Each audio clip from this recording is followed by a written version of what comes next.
Bonjour tout le monde et bienvenue dans ma petite cuisine. Aujourd'hui nous allons faire de la baguette, mais de la baguette faite avec une pâte fermentée. Donc quand on est dans le sans gluten, on oublie tout ce qu'on a appris avant parce que ça ne sert à rien et on repart à zéro. Alors il faut dire qu'au départ j'ai raté énormément de pain. J'ai jeté énormément de baguettes qui ne ressemblaient à rien. Donc il ne faut pas hésiter à faire des tests et à jeter. C'est en forgeant qu'on devient forgeron.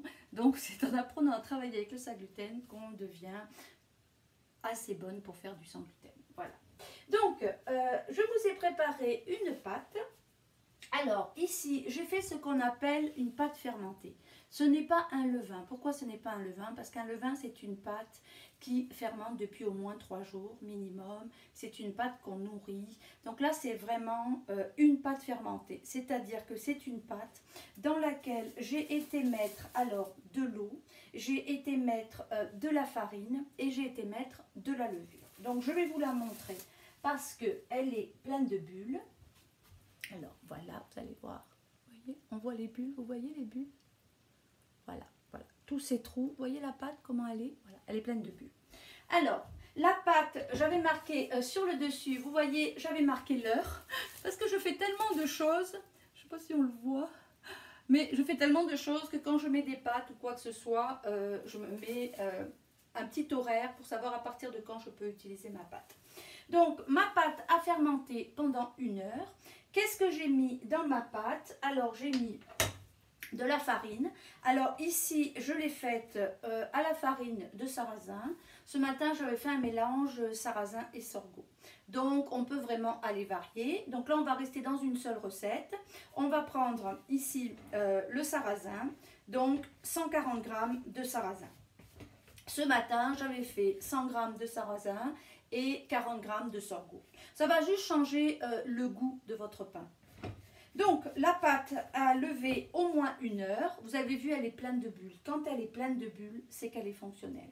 J'ai mis dedans 6 g de levure sèche et j'ai mis aussi 240 g d'eau. Alors, mon eau était tiède. Donc, vous pouvez aller prendre une eau de source. Là, moi, j'ai pris du petit lait parce que j'avais du petit lait. Donc, le petit lait est très riche et il va aider ma pâte à fermenter, ce qui est très intéressant. Et j'ai été prendre un peu d'eau de bouleau parce que j'ai récolté l'eau de bouleau ce matin. Donc, je me suis fait un petit mélange que j'ai rajouté avec mes 6 g de levure. Ce qu'il faut savoir, c'est que quand on ajoute l'eau, parce que des fois, j'ai des gens m'écrivent puis me disent « Claudia, je fais ta recette puis ça ne marche pas ». Donc, il est important de savoir que quand on met son eau, si l'eau est trop chaude, ben, on va tuer les levures, puis ça ne va pas monter. Donc, je vous ai vraiment monté les bulles. Donc, on va aller verser notre pâte fermentée, voilà, qui est ici. Donc, je vais aller la mettre ici. Alors ça, c'est comme une technique de semi-levain rapide, mais ça donne de très bons résultats. Vous allez voir, ça donne de très bons résultats. Alors, je vais aller la racler, je vais la mettre ici. On pourrait monter la pâte à la main, sans problème. Mais ce sont des pâtes collantes, c'est pas comme des pâtes à pain. Donc, il y a moins de plaisir, parce que dans une pâte à pain, il y a le plaisir de pétrir la pâte. Mais dans la pâte à pain, sans gluten, c'est assez collant, donc on en a de partout. Donc, je vais préférer la faire au repos. Donc, une fois que j'ai mis ma pâte, qu'est-ce que je vais aller mettre? J'ai pris des blancs d'œufs. Vous allez me dire, des blancs d'œufs dans du pain. Alors, je sais, dans le pain avec gluten, il n'y a pas de blanc d'œufs. Mais dans le pain sans gluten, ben, j'ai une autre recette de baguette où j'en mets pas. Mais dans celle-ci, je mets des blancs d'œufs et ça fonctionne très bien. Donc, ici, j'ai mis 3 blancs d'œufs, 3 gros blancs d'œufs. Donc, je vais aller les remuer. Ils sont à température ambiante. Toujours utiliser des œufs à température ambiante, c'est toujours mieux. Une fois que j'ai mis ça, je vais aller mettre du beurre. Je mets 45 g de beurre. Alors vous remarquerez, la dernière recette que j'ai donnée, j'utilisais de l'huile d'olive dans mon pain. Ce que j'aime bien, c'est avoir des recettes variées parce que je vais avoir des goûts de baguettes qui sont très variés. Donc voilà, je vais aller mettre mon beurre. Alors 45 g de beurre que j'ai fait chauffer. Et que j'ai laissé aussi à température ambiante. Je ne veux pas aller tuer ma pâte fermentée. Voilà. Donc, je vais aller mettre aussi 2 cuillères à café de sucre. Voilà. Alors, moi, moi c'est du sucre bio. Voilà. Et je vais aller commencer à remuer ma pâte. Alors, comme je vous l'ai expliqué dans le sans gluten, je ne sais pas si c'est branché, oui. J'utilise toujours la feuille. Toujours. Je n'utilise pas le fouet. Donc, voilà. Alors, ça va faire du bruit. Je vais me taire quelques instants. Et on va faire tourner ceci.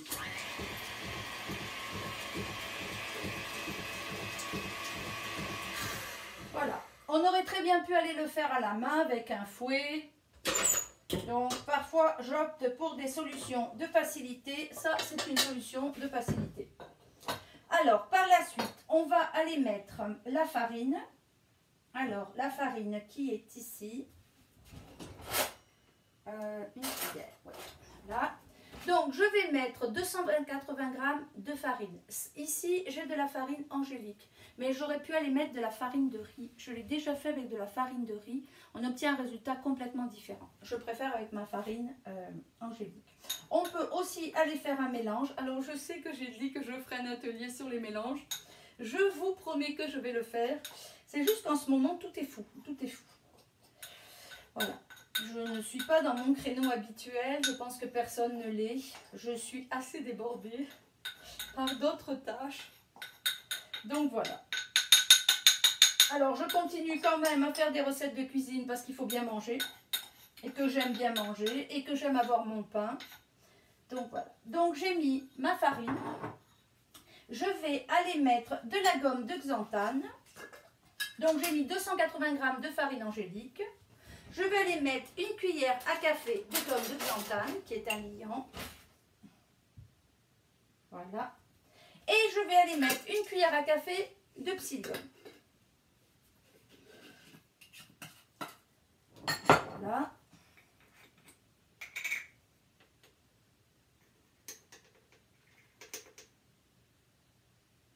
C'est calme aujourd'hui. Voilà. Je vais aller mettre du sel. Alors, j'ai 6 g de sel que j'ai pesé avant. Alors moi, vous voyez, j'ai pris du sel rose, mais j'aime bien prendre du sel rose. En ce moment, je suis dans un trip sel rose. Voilà. Et je vais aller mettre aussi, alors, ça, c'est du vinaigre de cidre de pomme maison que je fais. Vous pourriez acheter du vinaigre de cidre de pomme. Je vais aller mettre une cuillère à café. Voilà. Et je vais aller mettre de la fécule de maïs. Alors, j'ai 80 g de fécule de maïs.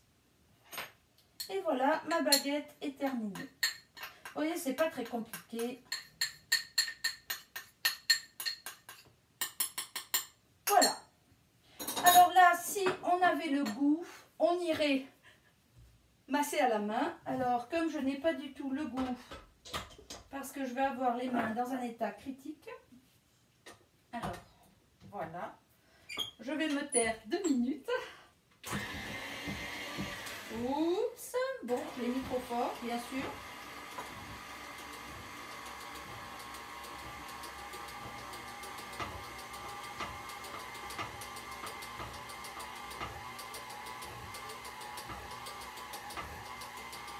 Alors, on sent déjà une petite odeur fermentée.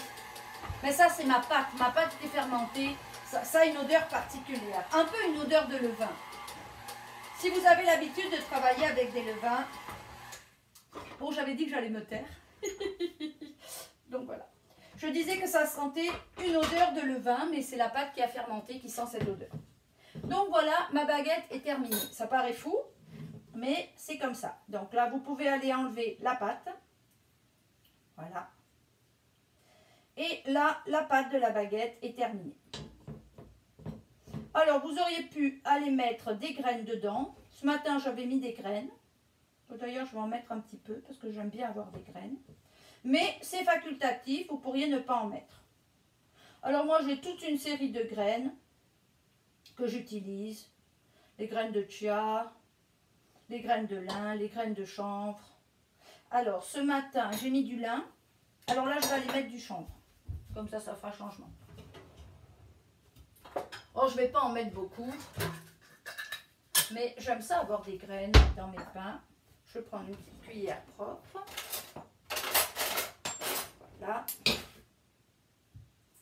Je vais en mettre 2 petites cuillères. Vous voyez, ma cuillère, elle est très petite. C'est pas une vraie cuillère à café. Voilà. Donc, là, j'avais tout remué. Donc, je vais juste donner un petit coup.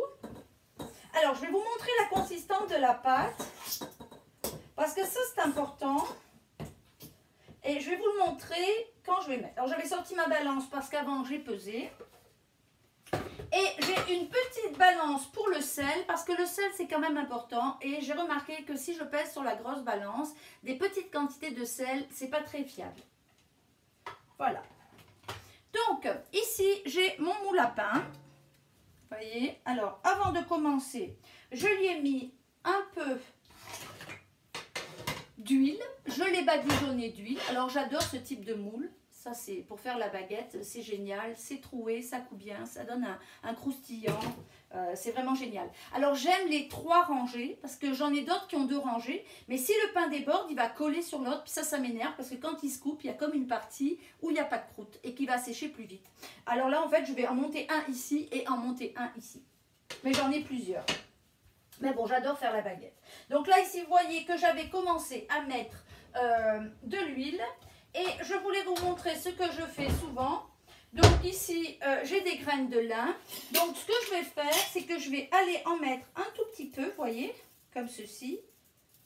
Et comme ça, j'aurai des graines aussi sur le dessous. Voilà. Parce que je vais aller en mettre aussi dessus. Bon, je suis une fanate de graines. Alors voilà. Alors maintenant, je vais vous montrer une technique qui est très drôle. Parce que souvent les gens me disent, Claudia, comment tu fais pour faire le pain? Ça ressemble à rien. Mais oui, dans le sans gluten, au départ, ça ressemble à rien. Voilà. Il faut juste avoir confiance et avoir la foi. Alors, j'ai la foi. Voilà. Alors, vous voyez, la pâte, c'est ça. Donc, je vais aller mettre la pâte. Voilà. Alors, un peu comme je peux. Voilà. Alors, je ne cherche pas. Si vous le faites avec de la farine de riz, ça va être très mou. Ça va être beaucoup moins consistant. Vous allez paniquer. Mais ça marche quand même. C'est assez impressionnant. Alors on se dit, ça vaut la peine d'apprendre à monter la baguette. Alors là, vous faites des petits paquets. Je vais vous le montrer parce que c'est drôle. Il faut en rire. Voilà. Être sans gluten, ça peut être drôle. Donc vous voyez, on fait des petits paquets et on fait toucher tous les petits paquets. Après, je vais vous montrer comment je fais. Encore que là, ma pâte est quand même assez consistante. Alors, suivant l'humidité, suivant un certain nombre de facteurs, la chaleur dans votre cuisine, etc., la pâte qui a fermenté ne fermente pas de la même façon. Ce matin, elle était beaucoup plus liquide, mais bon, vu que je n'avais pas mis la même farine au départ, mon petit lait, il était peut-être plus fort ou moins fort, je ne sais pas. Donc, ce n'était pas exactement la même chose. Bon, voilà. Alors là, on ne s'embête pas. On y va comme on peut. On fait des petits paquets et vous voyez, je les mets tout le long dans mes trous. J'essaye que mes paquets soient homogènes et qu'ils ne débordent pas sur les bords. Parce que je ne veux pas que ça aille sur les bords. Bon, lui est plus gros, mais c'est pas grave. Voilà. Alors, on va monter la baguette jusqu'au bout. Ça fait vraiment 2 belles baguettes. On en a déjà mangé une. J'en ai fait 2 ce matin. Voilà. Et à midi, une grosse partie de la baguette est déjà partie. Quand elle est chaude comme ça et qu'on vient de la faire, c'est le bonheur. Le pain, c'est le bonheur. Je pense que c'est la chose qui me manquait le plus au départ quand j'étais sans gluten. Quand j'ai commencé, c'était vraiment le pain. Parce que trouver du bon pain, c'est difficile sans gluten. Alors depuis que je fais mon pain, je n'ai plus ce problème. Parce que mon pain est bon. Soyons modestes. Non, non, sans rire. Voilà. Donc, voilà. Donc, je vais aller jusqu'au bout, prendre tous les morceaux de ma pâte. Là, je me gêne un petit peu avec tout ça. Alors, vous voyez, si on avait pris un chronomètre, on a commencé il n'y a pas longtemps et on a déjà fini nos baguettes. Voilà. Alors, c'est pas vraiment un gros travail. Bon, on entend les chiens parce que mon chum doit venir d'arriver. Voilà. Voilà. Donc là, je vais vous le montrer, puis je vais vous montrer la suite. Donc, vous voyez, j'ai grossièrement réparti le pain. Vous voyez? Voilà. Donc, maintenant, qu'est-ce que je vais faire? Maintenant, je prends ma spatule. Vous pourriez prendre une autre. Hein. Vous pourriez le faire à la main aussi. On peut le faire comme on veut. Voilà. Je pourrais même le faire avec du petit lait. Voilà. Et là, avec ma spatule mouillée, je vais aller comme donner un semblant de forme à ce pain qui, de toute façon, je veux juste pas que ça déborde sur les côtés. Donc, je veux vraiment pas avoir des petits bouts qui vont être tout seuls. Je veux que mon pain se tienne. Alors, je vais vous le montrer ensuite, hein, parce que c'est vraiment tout simple. C'est pas très compliqué ce que je fais. Voilà. Voilà. Alors, aujourd'hui, j'ai changé de tablier parce que j'ai une machine à laver qui est très vieille. Et plus je lave mes tabliers noirs, et plus ils sont sales. Cherchez pas à comprendre. Donc, je vais les laver à la main. Ça va être beaucoup mieux. Voilà. Donc là, on entend ma cocotte. Qui sait que je tourne, mais on l'entend quand même. Voilà. Donc, voilà. Voilà. Alors, on ne peut pas faire vraiment de l'art avec ça, mais vous voyez, on a donné un semblant de forme de pain. Alors, qu'est-ce que je vais faire maintenant? Je vais prendre des graines. Alors, j'ai mis du chanvre dedans, puis j'ai mis du lin de côté. Donc là, je vais mettre un petit peu de lin comme ceci, là, juste pas grand-chose, juste sur le dessus. J'aime ça, ça fait joli, voilà. Alors, maintenant, qu'est-ce que je vais faire? Ma pâte, elle va aller dans un endroit chaud. Alors moi, ce que j'aime, c'est mettre la pâte devant le feu, mais aujourd'hui, le feu n'est pas allumé. Donc, qu'est-ce que je vais faire? J'ai allumé mon four et j'ai mis mon four à la plus basse température pour 4 à 5 minutes, ça dépend. Et après, j'entrouvre mon four pour pas avoir trop de chaleur. Je mets ma main dedans. Si ma main, je ne me brûle pas, je rentre ma pâte avec soit un bol d'eau avec un torchon, soit vous pouvez mettre aussi un saran wrap. Donc, on va le faire comme ça aujourd'hui, mais on peut le faire différemment. Il y a de nombreuses méthodes pour faire ça. Donc, on peut prendre un saran wrap, voilà, comme ceci. Donc, on va aller le couper à la taille de mes pains. Voilà.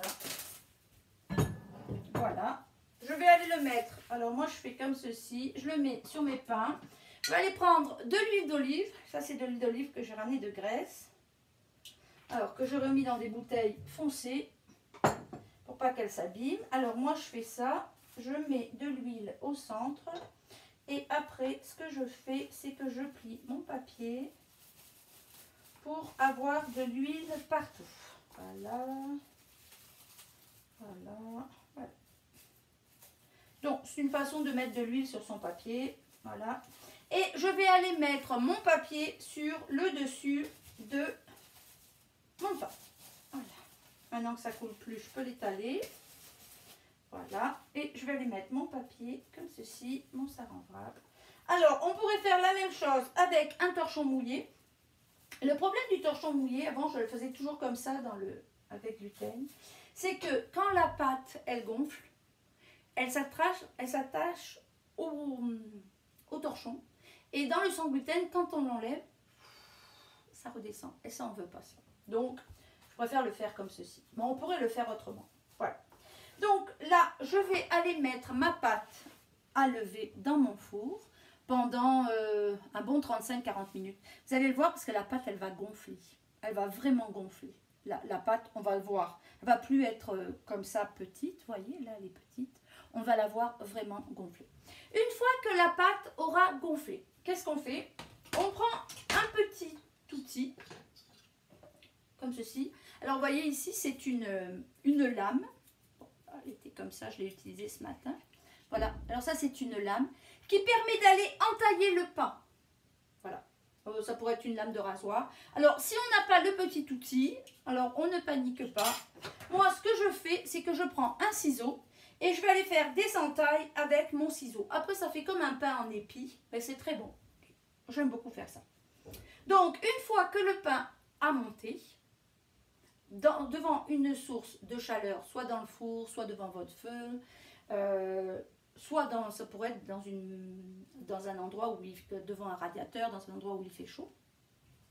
Une fois que ceci a été fait, j'enlève le papier, je fais mes coupures dans mon pain et là, j'ai préchauffé mon four à 450 degrés Celsius et je vais aller mettre mes baguettes 25 minutes à 450 degrés Celsius. Alors, qu'est-ce que je fais? Mon four est préchauffé, j'enfourne mes baguettes dans le four et là, j'ai toujours un plat dessous celui-ci dans lequel je vais aller jeter de l'eau. On appelle ça le coup de buée.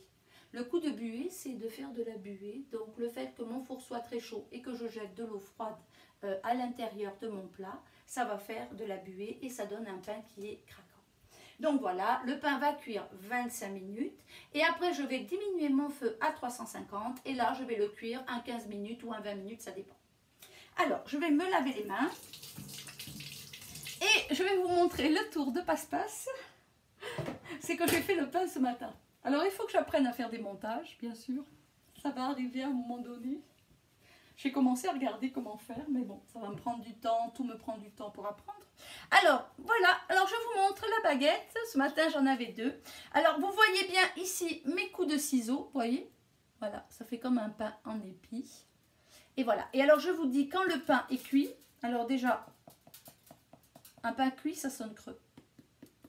Faut apprendre à reconnaître les bruits. Et alors, si vous n'êtes pas sûr de reconnaître le bruit du pain, vous pouvez le mettre à l'envers. Et quand vous le mettez à l'envers, si vous appuyez, ça doit être dur. Si quand vous appuyez sur l'envers, c'est mou, c'est que votre pain, il n'est pas prêt. Donc, à ce moment donné là, vous retournez votre pain et vous continuez la cuisson à 8 minutes ou à 9 minutes. Et voyez ce que je vous disais, comme je mets des graines dessous, ben, j'ai des graines dessous. Donc voilà, donc je vais le couper pour vous faire plaisir. Est-ce que je le coupe à la main? Ça, c'est le plaisir de couper son pain à la main. C'est pas très... Alors, vous voyez, voilà, le pain. C'est de la baguette. Elle est vraiment très bonne. Alors, sur ce, je vous dis bonne baguette. Si vous avez des questions, n'hésitez pas à me les poser. Et régalez-vous avec votre pain. Bonne journée, au revoir.